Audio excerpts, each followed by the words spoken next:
Thank you. Thank you ever so much. Thank you. So we're so happy to be here, and we're going to talk about energy psychology around the world. Yeah, and how we all can create ripples of healing wherever we are. So let's just start by you all joining us to some refugees from South Sudan in a refugee camp in Uganda. Let's go. Let's go.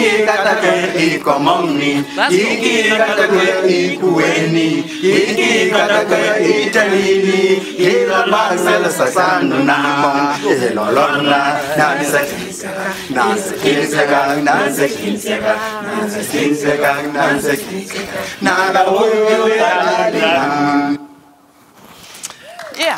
Thank you so much.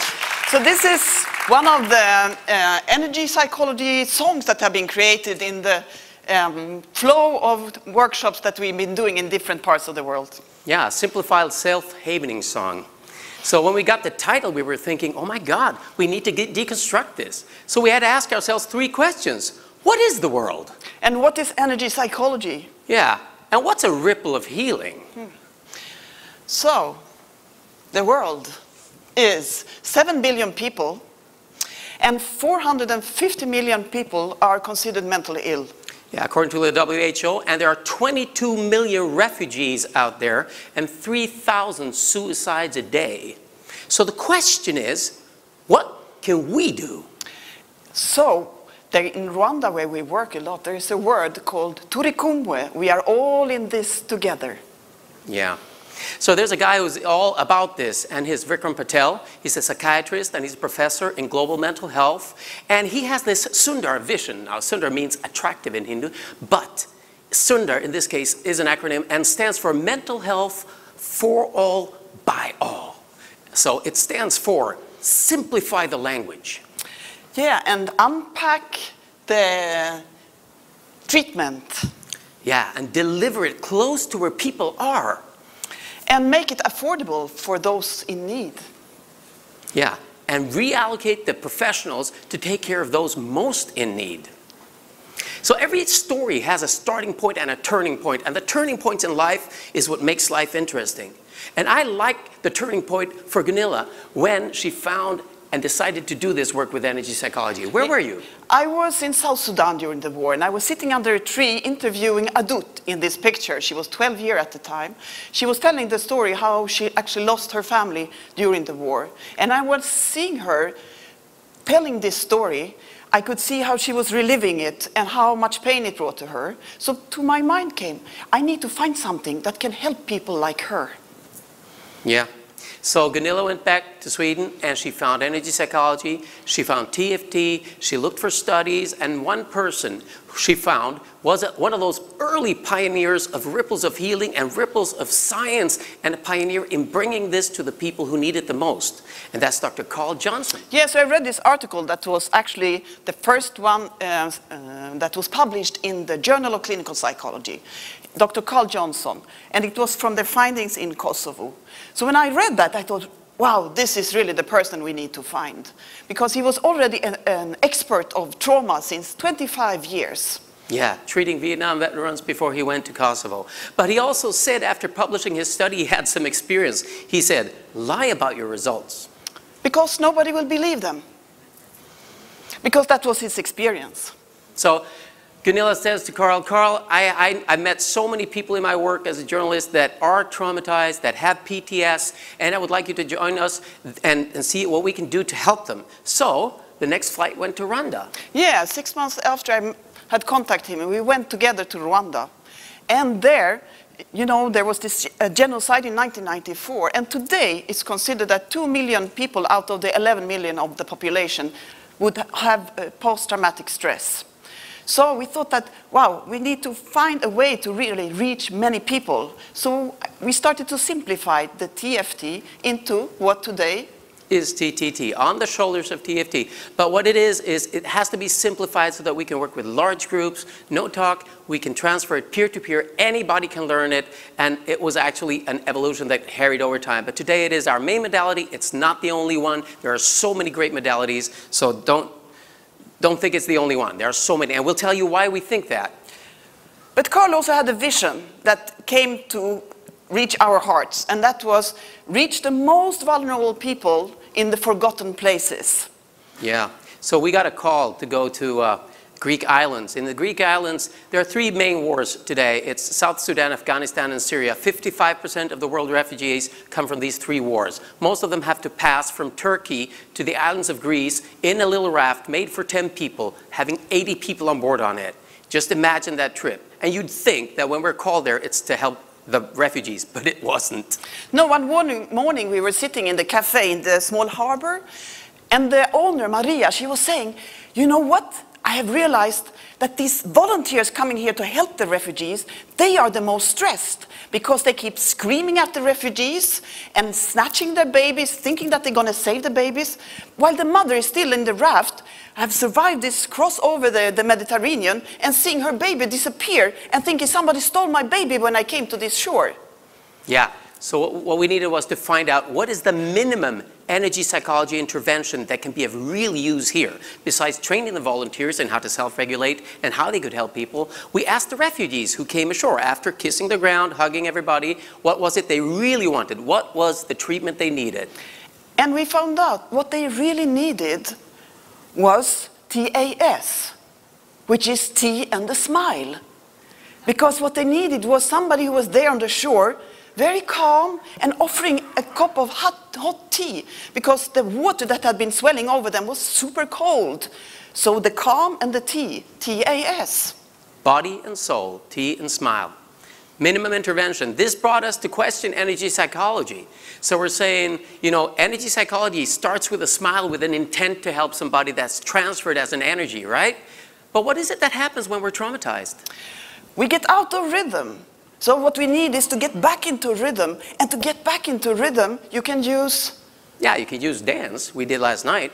You can use dance, but from dance, it's just a short step over to... Yeah, to singing. Yeah, and once you're singing and dancing and getting back in rhythm, why not add the tapping? Yeah, and that mix is a fantastic modality. But you can also use each part of it. So we ask ourselves, ripples of feeling, if we're going to start them in this room, then the question is, who are the people we need to train? Is it... Of course, there are some people that we would think of firsthand that meet people who are in a situation where they're vulnerable. Vulnerability can be doing an fMRI scan for one of our studies. Now, that's helpful, but what if the fMRI technicians actually know how to calm people down so the results are true? What if dentists learn this? What if prison wardens learn this? What if first responders and teachers and child caregivers? Yeah, but why not football coaches and flight attendants? For the fear of flying, and hairdressers, cab drivers, and bartenders, and why not tax collectors? People get stressed in many different situations. There you go. So Ripples of Healing is about finding the already existing community leaders, helping them help themselves, empower the community. Yeah, so this is community leaders. They are refugees from South Sudan in a refugee camp in North Uganda called Bidi, the world's largest refugee camp. So there we did a training of 3 days in different EP techniques for these community leaders. So they came from different parts of this huge refugee camp. So people already, of course, trusted them because of their position in the society. So when they had learned this, they could spread it because that's the way. Spreading it to other people. And the other day, we got the message? Yeah, so they have reached so many people, I mean, already now, like 1,500 or something, according to what they say in their different parts of the refugee camp. Yeah, 5 trainings. 5 trainings. Like that. Beautiful.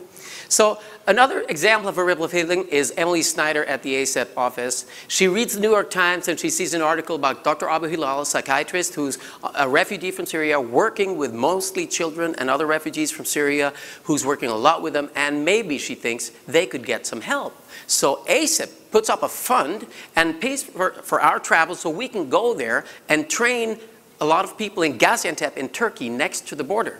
Yeah, so while we were there, we trained 30 social workers, psychologists, medical doctors, and of course, the children. Because we never separate caregivers and caretakers. Everybody has a nervous system, and we all need to be calm. We have to do this together. It's turi kumwe. Another thing is sometimes something starts in one place and goes to another place and something happens. And the time span between that can be enormous. But you gotta have faith, like George Michael says, because sometimes these ripples of healing are like a domino effect. Yeah, so this is Sherif Choukou. He is from Chad. He was in a workshop we had in N'Djamena, the capital of Chad, which is in the middle of Africa, in 2013. 5 years later, we met Abdel in the north of Sweden, in Östersund, having a training. And it turned out that Abdel came from one of the refugee camps in Chad, and he wanted to go back to give something back to the people he had grown up with. So we connected Abdel from Östersund in the north of Sweden and Sherif in N'Djamena. And now the other day, they actually sent an email also saying that they had trained people in 5 different refugee camps. They're all refugees from Darfur. So by now they had reached like 600, I think it was. It was just yesterday or the day before yesterday. And also in a society, when there is a victim or a survivor, there's also a perpetrator. Don't forget that the perpetrator does not feel good as well. It's hurt people that hurt people. You need to reach the perpetrators. So in Rwanda, we had a prime opportunity to do this, and they are the most avid users and embracers of energy psychology. Yes, we have been working actually teaching TTT mainly to inmates in the 14 different prisons in Rwanda. And many of them actually have created also them songs of tapping because they find it so helpful. So this guy is dancing to one of the tapping songs that they created in one of the prisons. Yeah. Another prime example of a ripple of healing is Christine Holthuis and Diane Badia, who has introduced the TTT and other EP modalities into the foster child care in Costa Rica, and now also into the school system. National foster care. Incredible. Ripples of healing might need ripples of science to underpin that what is going on is not only empirically proven, but also evidence-based. And here is another example. ACEP has found at a study we're doing in Congo with children liberated from armed forces with Peter Stapleton at Bond University, and the results, which will be published soon, are significant. Significant, of course. So you might think, because we've been doing these outreaches, telling people who ask us, you know, where can I start? What can I do? And Lynn Twist did a talk here about the soul of money at ACEP.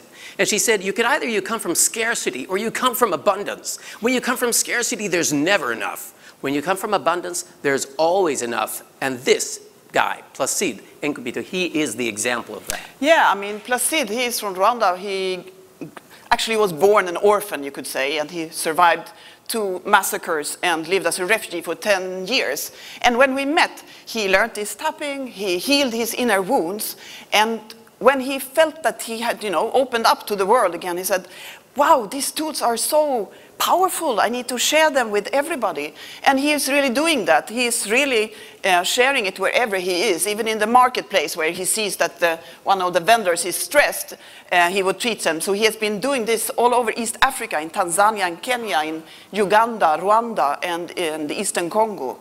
Yeah. So another thing is a small start can be a really big ripple.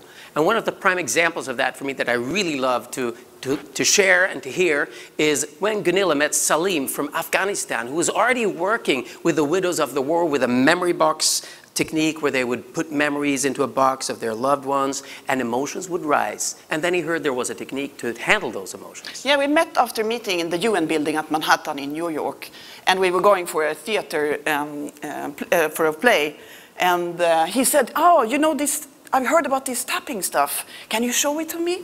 And I said, yeah, of course. So we did it there in the subway train from Wall Street to Bronx or some, I don't remember the names of the stations, but it was like 20 minutes. And he learned it and he went back to Kabul after 1 week in New York. And since then he's been using the tapping in his activities with his memory box. 7 years? Yeah, it must be 7 years almost. Yeah.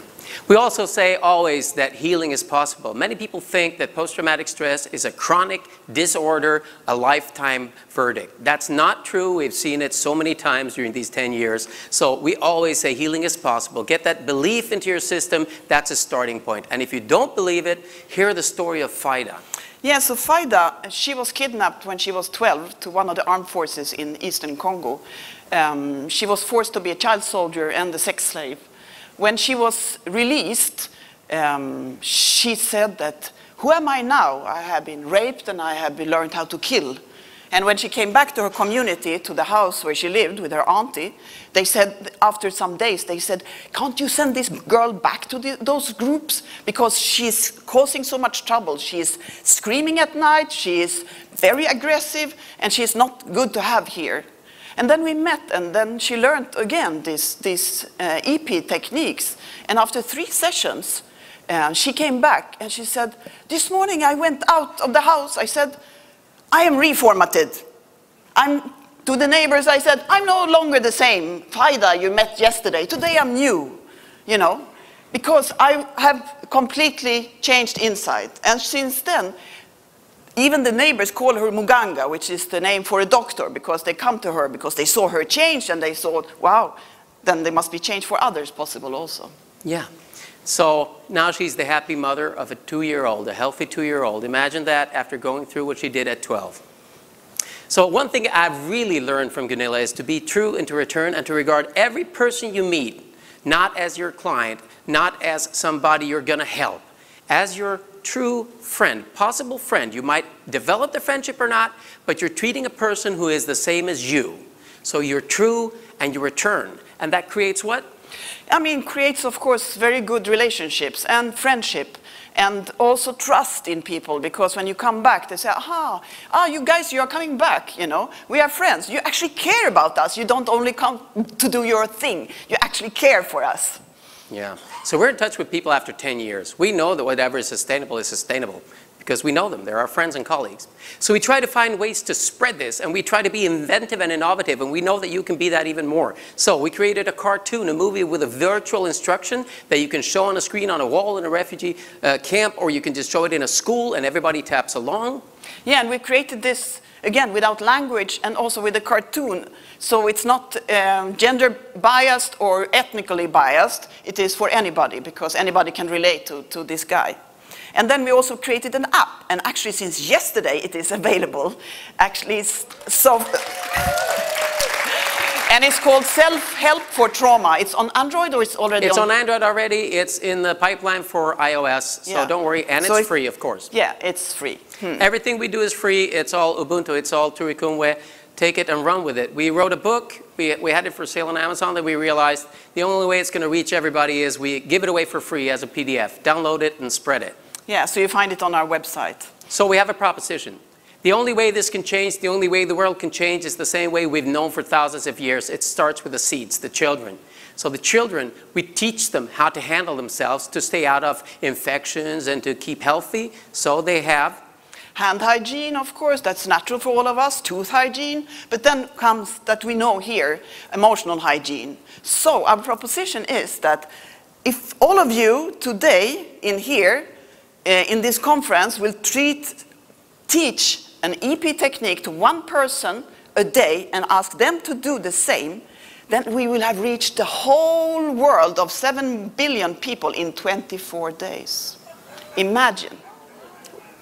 We actually we asked a mathematician to really check the facts. Two mathematicians to check that they actually did it the right way. So you can check it out for yourself. Everybody does that. It's 24 days and the world will change. From 400 people. Yeah, so before we end, we have one more technique to show, right? Yeah. Oh, shit. Do you have it? Jump and get it. Jump and get it. Yeah, jump and get it. So I'll talk about it meanwhile. While she jumps and gets it, I'm going to talk about it. So Gunilla, I think over at the sound take. Yeah. So Gunilla, she's very innovative and a wonderful person, and she was looking at working with groups at the time, and she found that when you work with groups, it's good to mix children and grown-ups. It's good to mix people of different walks of life, different cultures. The culture is local, right? So it's good to mix all of this. And when you mix all of this, you will find that people are traumatized. They're out of rhythm. They're tense. They're looking down. They're not interacting. What you need to do is do the new technique she's developed. It's called PTB, right? It allows you to loosen the body. It allows you to lift your eyes. It allows you to relax your vagus nerve. It allows you to interact with others. And that is pass the balloon.